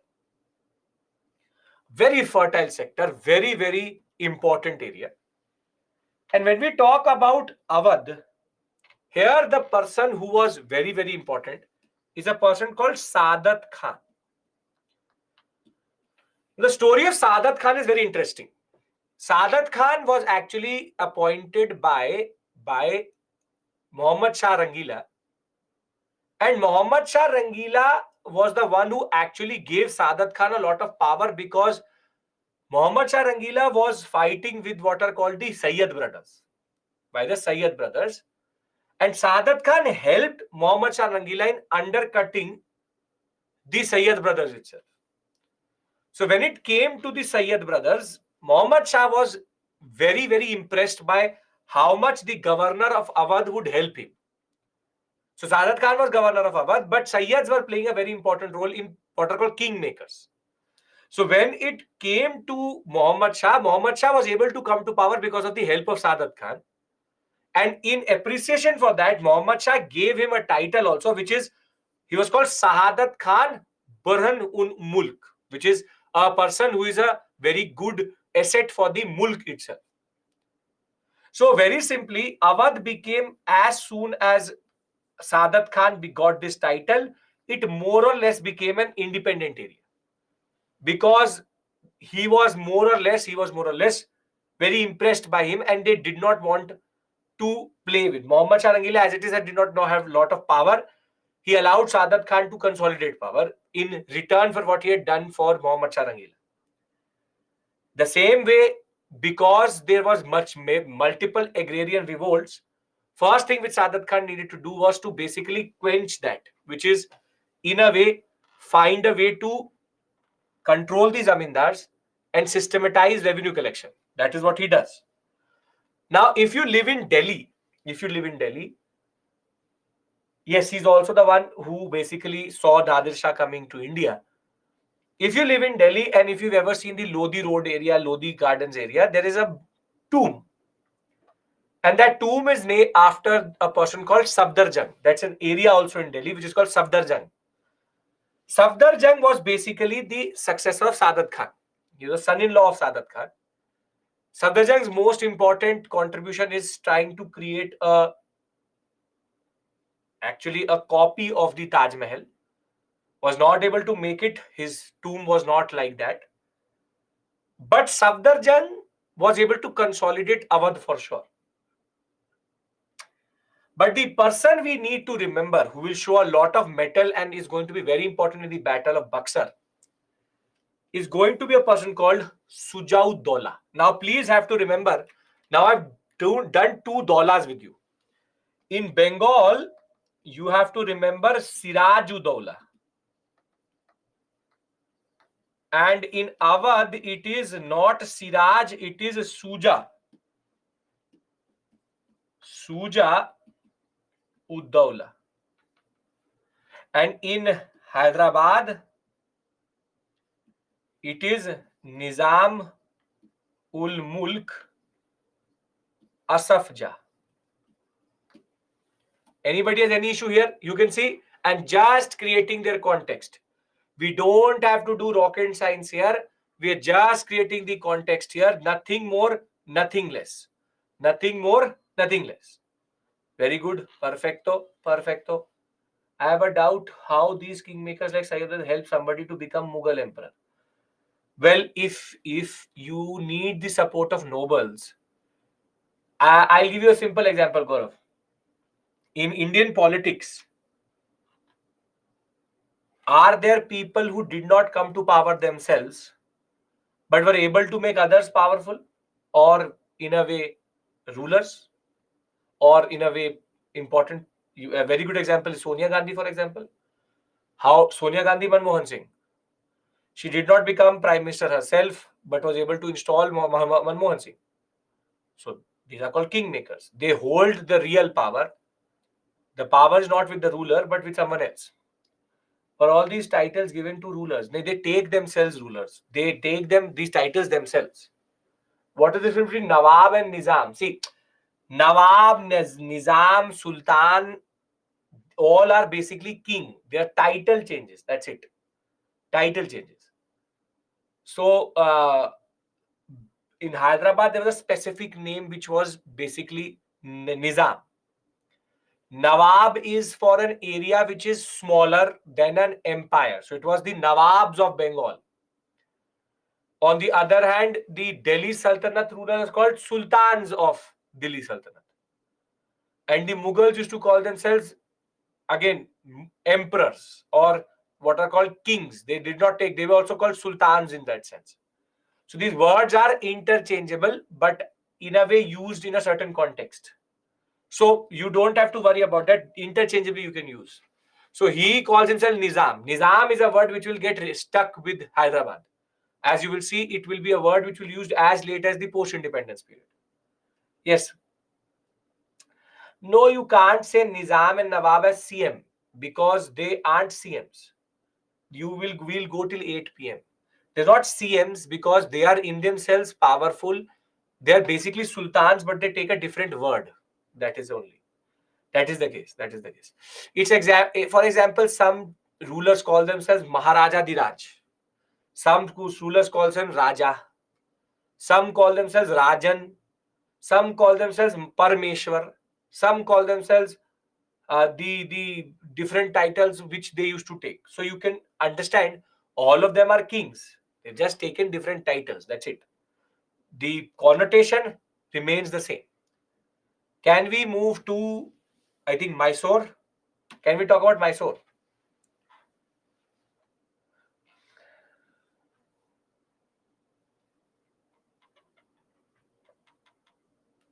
Okay, perfect. Now, when we talk about Mysore, Mysore is a curious case. See, Mysore was never fully a part of the Mughal Empire, but still the Mughals, for a brief period, had control over the Mysore sector. The real power of Mysore was actually with the Vijayanagara Empire. Vijayanagara Empire. However, the Vijayanagara Empire, after its disintegration, the Mughals were never able to fully assert their power in this area. And that is why the regional kingdom which came out of this area are called the Vodeyars. They're called the Vodeyar rulers. They are the ones who actually used to rule in this area, but sometimes from time to time they accepted the power of the Mughals also. That is why we call them the successors. but they actually came out of the Vijayanagara Empire properly. Now the Vodeyars, the initial rulers of the Mysorean sector, were very good. However, their last ruler, his name, a very interesting one, Chikkadevaraya Vodeyar, was not very powerful. So, under Chikkadevaraya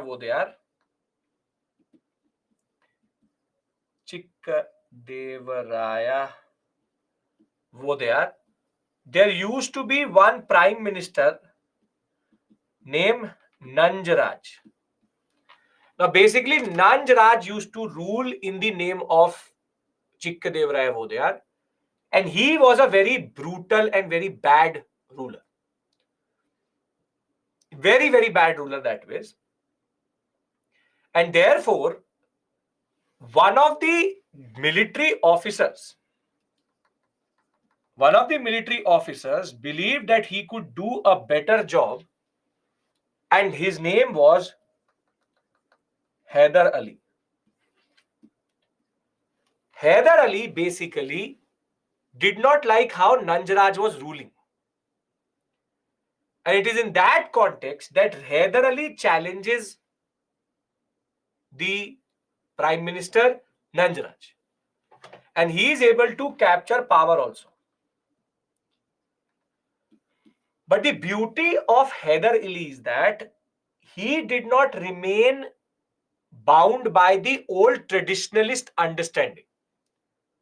He understood Hyder Ali and his successor Tipu Sultan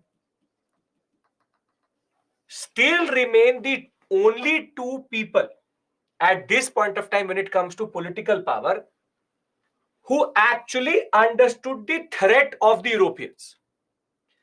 They basically knew the threat of Europeans and specifically the British. They were able to decode what the British were doing very quickly.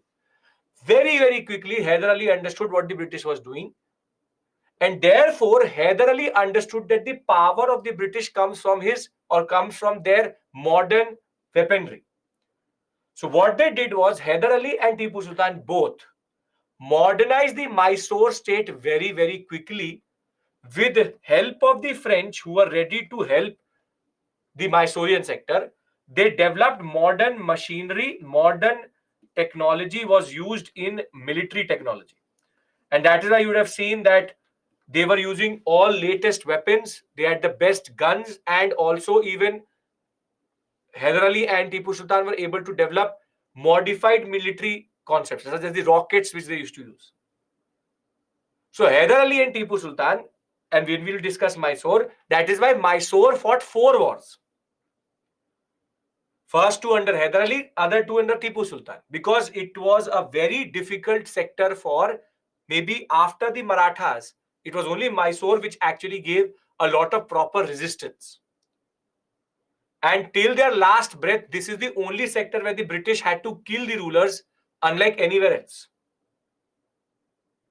So Mysore remains and was a very important point of resistance for the British.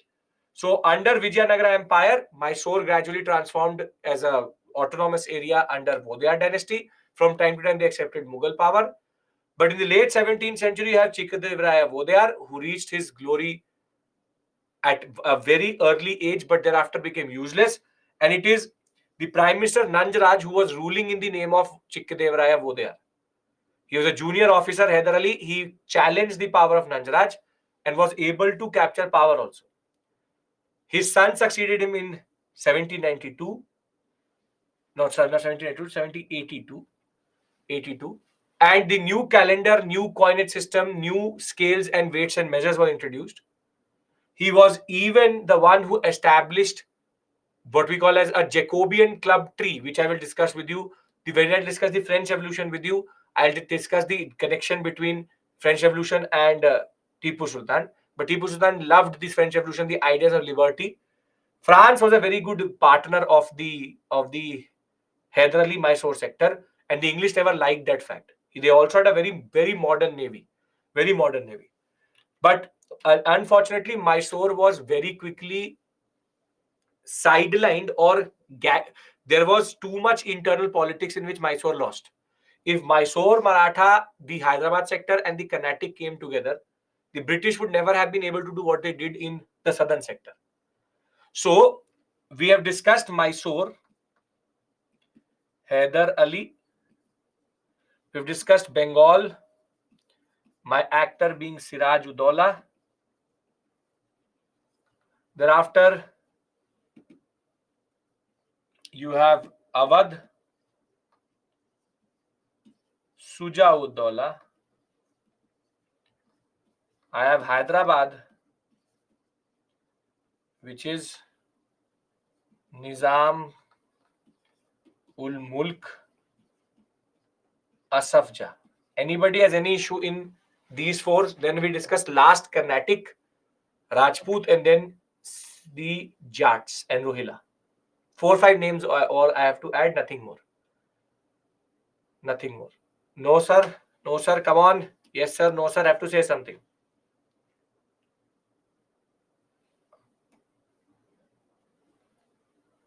No, sir. Clear, sir. Very good. Very good. Very good. Very good.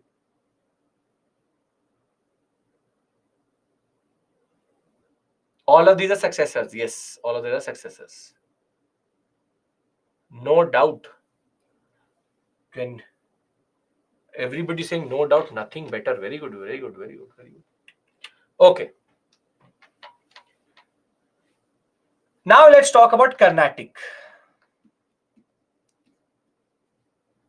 The Carnatic sector is basically the what we call as eastern northern Sirkars area, that whole coastline which you see there. And see, Carnatic sector used to be part of Hyderabad. So when Hyderabad got autonomy or became independent, Carnatic also came out. And the person who made it free was a person called Sadadullah Khan.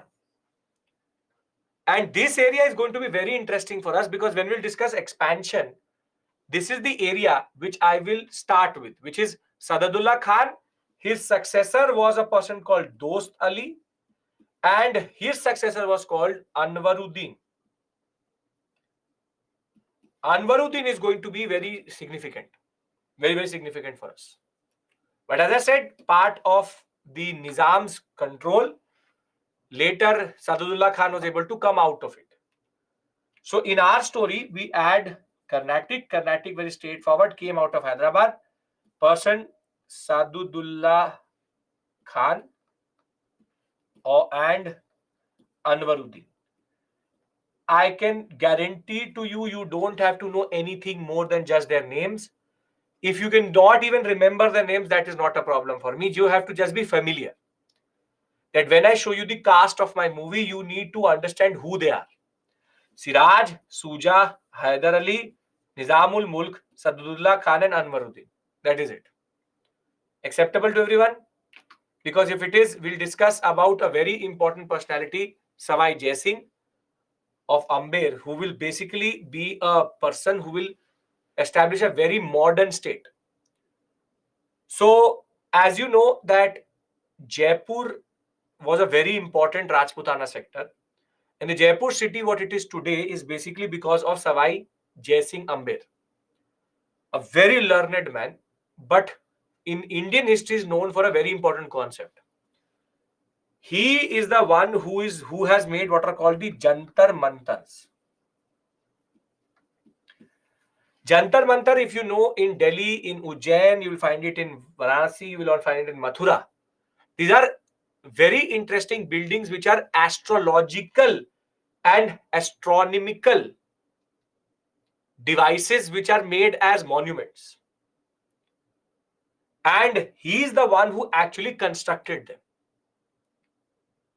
He's also the one who developed a lot of literature on different aspects related to astronomy, geometry, algebra, calculus, and all astronomical, what are called astronomical, which is celestial body observations, were noted down with him, and he took a lot of interest in it also.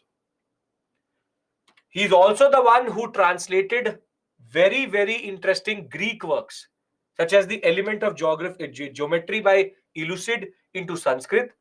He understood trigonometry. He tried to develop logs.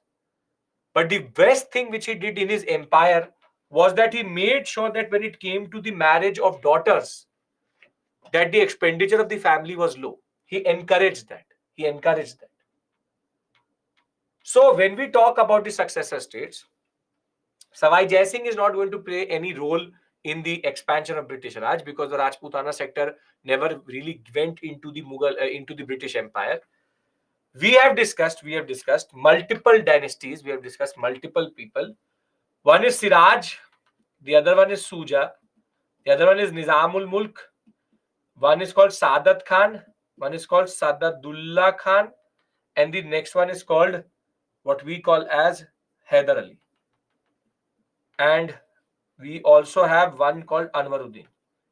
These are the names which you have to remember. Other than this, we have to just remember two or discuss only two rebel states, and that is what we have to do.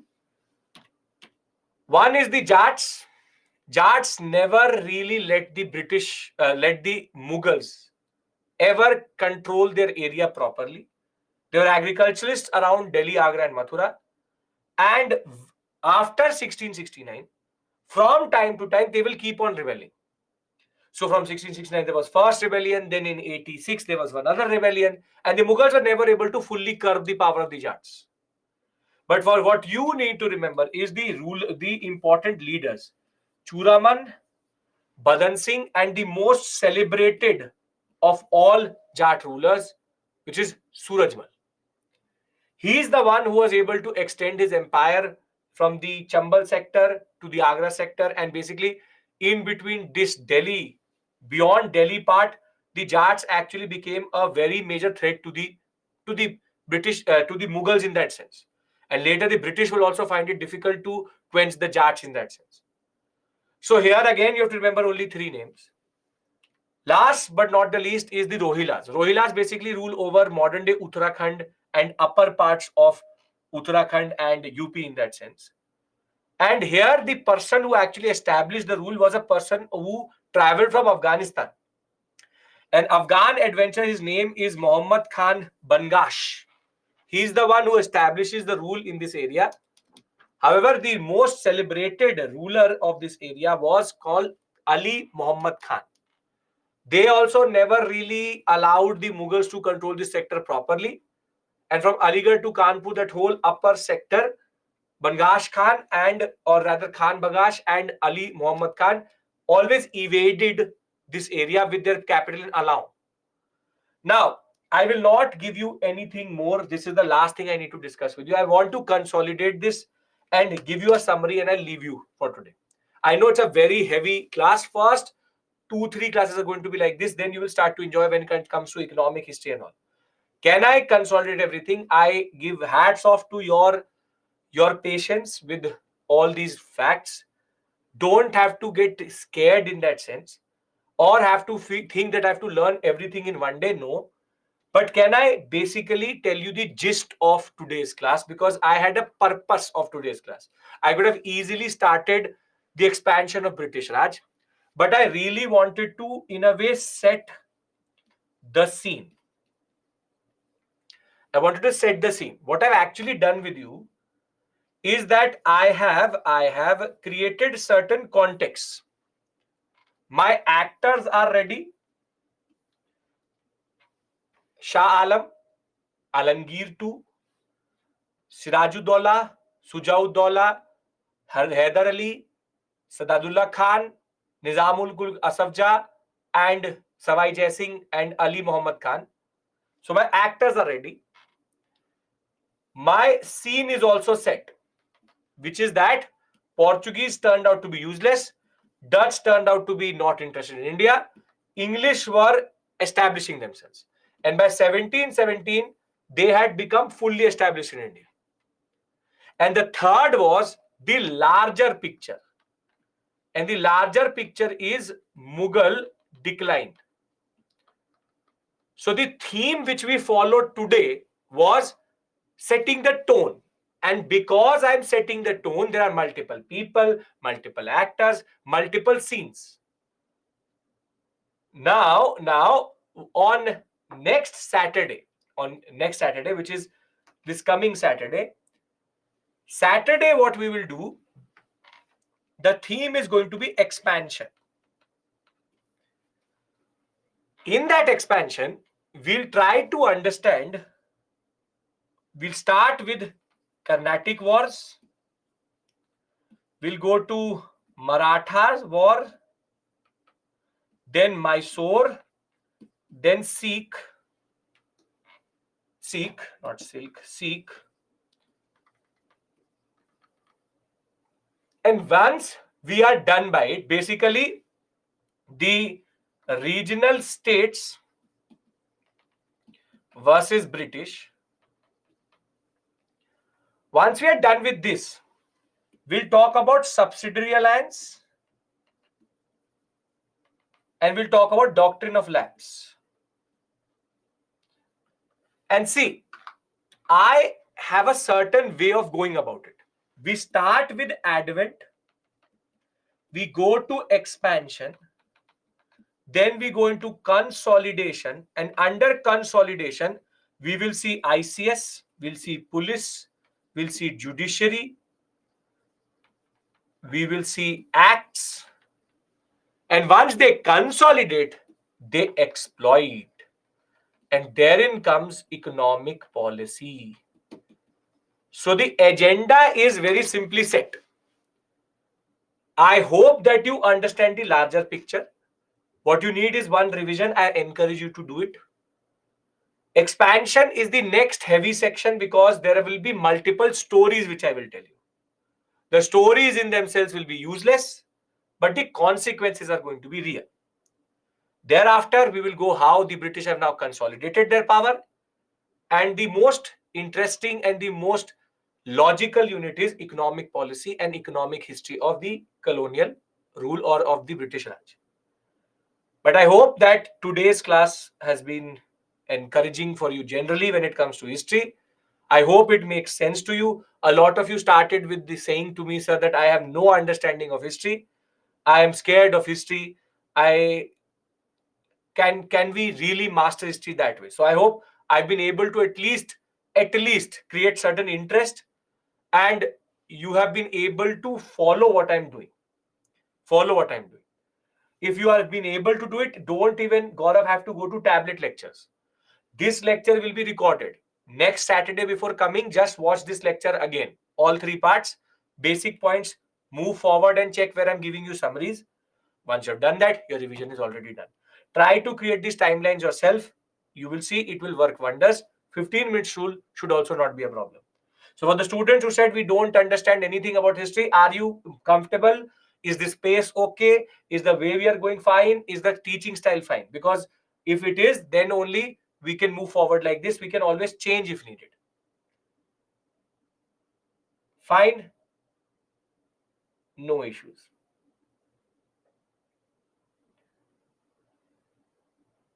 Absolutely fine. Okay. So thank you. And I will see you on Saturday. Remember, Saturday it is 12 to 8, Sunday it is 10 to 8. So remember this point for clear. Okay. Perfect, Sidhu. And perfect Kambapati. Perfect. Diwali holiday you will get. Most probably next Sunday is going to be an off. But I'm telling you as it is. Great. Thank you. Take care. Thank you for your patience. Being a long day. Don't judge history right now. You will fall in love with it. That is my guarantee to you. Thank you. Take care and bye-bye.